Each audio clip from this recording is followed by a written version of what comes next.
భూమా నాగిరెడ్డి గారు కన్నా ముందు మా పెద్దనాన్న గారు ఎమ్మెల్యే అయినారు. ఆ రోజు ఎన్టీ రామారావు గారు కొత్త క్యాండిడేట్లను తీసుకోవడానికి అప్పుడు క్యూ కట్టారు అందరూ. ఆ టైంలో ఫ్యాక్షనిజం పక్కన పెట్టి రాజకీయాలు అప్పుడు ఎస్వి సుబ్బారెడ్డి గారు మా తాతగారు ఆలగడ్డ నుంచి కోయిలకుంట్లకి అట్లా పత్తికొండకి వెళ్ళిపోవాల్సిన సమయంలో భూమా కుటుంబం వచ్చింది.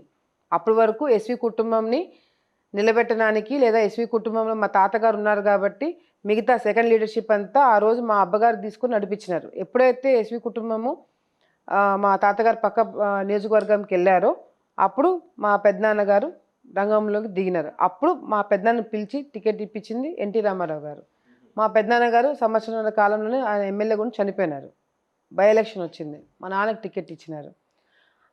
ఎన్టీ రామారావు గారు మా నాన్నని భుజం మీద చేయేస్తే చాలు మా నాన్నకి ఎక్కడ లేని ఉత్సాహము.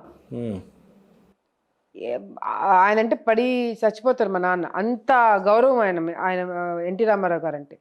అంతే ప్రేమ.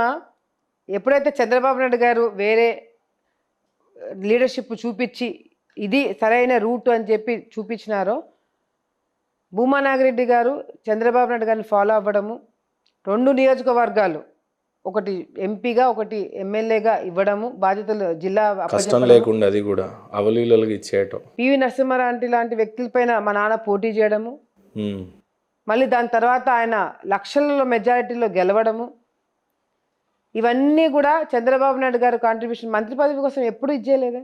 మా అమ్మ నాన్న మా తాతగారు మినిస్టర్గా ఉండినారు, మా అమ్మ ఎమ్మెల్యే, మా నాన్న ఎంపీ. ఒకే కుటుంబంలో 3 వ్యక్తులకి పదవులు ఇచ్చి చంద్రబాబు నాయుడు గారు మాకు అంత గౌరవం ఇచ్చినారు. సో మా నాన్నకి చంద్రబాబు నాయుడు గారు అంటే అత్యంత ఇది చాలా అంటే చాలా క్లోజ్గా ఉండేవాళ్ళు, అంత ఇష్టం కూడా చంద్రబాబు నాయుడు గారు. మా నాన్న ఎట్లా అంటే ఆయన మీద డౌట్ పడినా, ఆయన వ్యక్తిగతంగా ఆయన లాయల్టీని టెస్ట్ చేసిన ఓడ్చుకోలేడు. ఆ రోజు చంద్రబాబు నాయుడు గారు ఒక సందర్భంలో నాన్న లాయల్టీని ఎవరో చెప్పారని చెప్పి కాంగ్రెస్ అనుకున్నారు, చిన్న డౌట్ కాంగ్రెస్లోకి వెళ్తారని చిన్న డౌట్ మైండ్లో పెట్టడం వల్ల నాన్న బయటకు వచ్చేసారు. అప్పుడు కాంగ్రెస్కి పోలే, అప్పుడు పిఆర్పి పెట్టలే. నాన్న తమిళనాడులో వెళ్ళి అక్కడ పార్టీలతో మాట్లాడి సింబల్ తీసుకొని వచ్చి పోటీ చేద్దాం అనుకున్నారు. అంటే అంటే కాంగ్రెస్కి చిన్నప్పటి నుంచి ఎన్టీ రామారావు గారు కేంద్ర ప్రభుత్వం ఇట్లా కేంద్రంలో కాంగ్రెస్ ప్రభుత్వంకి అగేన్స్ట్గానే టీడీపీ వచ్చింది. యాక్చువల్గా యాంటీ మైండ్ సెట్స్ అట్లే ఉండిపోయినాయి. సో మా నాన్న కాంగ్రెస్కి ఎటువంటి పరిస్థితుల్లో రాజశేఖర రెడ్డి గారు పిలిచినా పోలేదు, తర్వాత కిరణ్ కుమార్ రెడ్డి గారు పిలిచినా పోలేదు. లేదంటే లేదని చెప్పి వేరే పార్టీలకు వెళ్ళి ఇచ్చేసారే తప్ప కాంగ్రెస్కి ఎప్పుడూ వెళ్ళలేదు. సో అంత కమిట్మెంట్ ఉన్న వ్యక్తి. ఎప్పుడైతే చంద్రబాబు నాయుడు గారు మళ్ళీ మేము మొన్న పార్టీ మారేటప్పుడు ఇంకా రా నాగిరెడ్డి అని చెప్పి పిలిచారో వచ్చేసినాడు, ఆగలేకపోయాడు.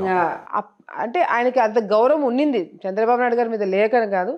కాకపోతే ఆయనని ఆయనకు కొన్ని వ్యక్తిగతంగా కొన్ని ప్రిన్సిపల్స్ ఉంటాయి, అది నొచ్చుకోవడం వల్ల దూరమైనవే తప్ప ఫస్ట్ నుంచి మేము మా పార్టీ అందరూ తెలుగుదేశం పార్టీ. మా నాన్న, మా అమ్మ, మా తాత, మా పెద్దనాన్నలు మేమంతా బాగా తెలుగుదేశం పార్టీ ఇది అనమాట. సో వాళ్ళతో ఆ సంబంధం ఆ విధంగా వచ్చింది. అండ్ లోకేష్ అన్న గారి మీద నాన్నకి చాలా నమ్మకం.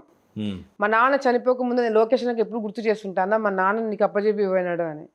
మా నాన్న ఎప్పుడు నాకు చనిపోక ముందు ఒక 1 year నేను చంద్రబాబు నాయుడుకి ఎంత కమిట్మెంట్గా నేను పార్టీ కోసం చేశానో, మాకు మన కుటుంబము ఎన్ని కష్టాలు వచ్చినా ఎన్ని ఇబ్బందులు పడినా నువ్వు చంద్రబాబు నాయుడుకి లోకేషన్కి ముఖ్యంగా నువ్వు నీ లాయల్టీ ఉండాలా, రేపు పొద్దున నాకు ఏదైనా జరిగితే నువ్వు పార్టీని వదిలిపెట్టకూడదని కూడా చెప్పినాడు మా నాన్న. అది కూడా నేను లోకేషన్కి చాలా సందర్భాలు చెప్పిన.